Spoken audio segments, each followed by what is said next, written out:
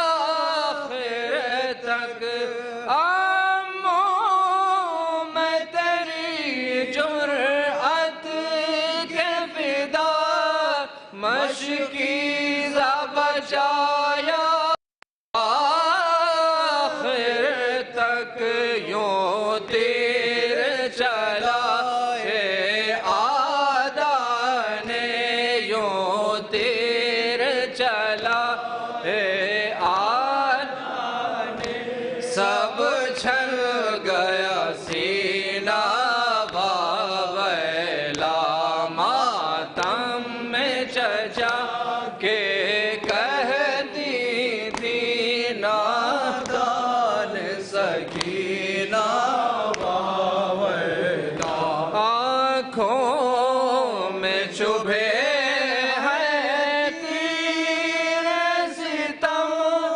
زخمی ہے جبی شان ہے قلم آنکھوں میں چبھے ہیں تیر ستم زخمی ہے جبی شان ہے قلم اے فوج خدا کے جاہو حشم اے فوج خدا کے جاہو حشم اے شیر نرینا واویلا ماتم میں چچا کے کہتی تھی نادان سکینہ واویلا امو بھی نہیں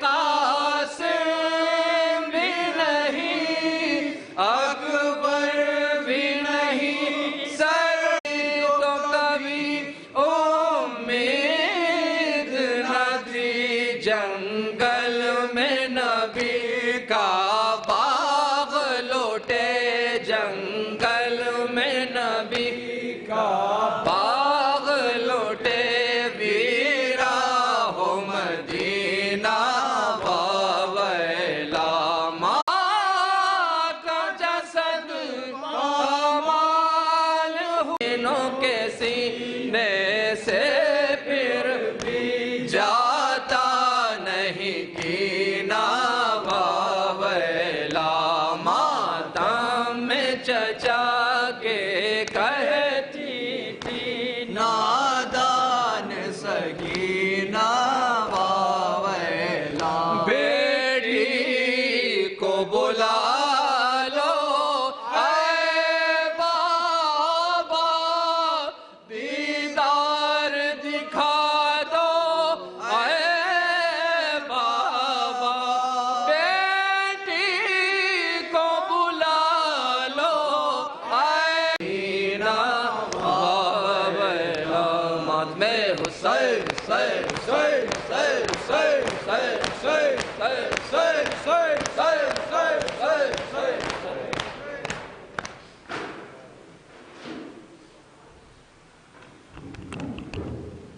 السلام عليك يا خاتم النبيين رسول الله السلام عليك يا أمير المؤمنين علي ولي الله السلام عليك سيدة نساء العالمين فاطمة الزهراء السلام عليك أيها الحسن المجتبى السلام عليك يا أبا عبد الله الحسين السلام عليك وعلى جدك وأبيك السلام عليك وعلى أمك وأخيك السلام عليك وعلى سائر المستشهدين بين يديك والسلام عليكم ورحمة الله وبركاته السلام عليك يا غريب الغرباء السلام عليك يا معين الضعفاء والفقراء.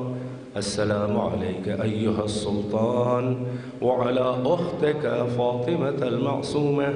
السلام عليك مولانا أبا الحسن علي بن موسى الرضا ورحمة الله وبركاته.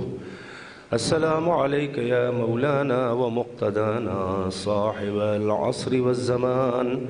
الأمان والأمان والأمان من فتنة الزمان وشر الشيطان. السلام عليك يا شريك القرآن. السلام عليك يا إمام الإنس والجان. السلام عليك وعلى آبائك الطاهرين وأجدادك الطيبين. عجل الله تعالى فرجك وسهل مخرجك وجعلنا الله من أنصارك وأعوانك ومن محبيك وشيعتك والزوارك ومن الحاربين المجاهدين بين يديك تحت لوائك. السلام عليكم يا أهل بيت النبوة ومعدن الرسالة. والسلام عليكم ورحمة الله وبركاته.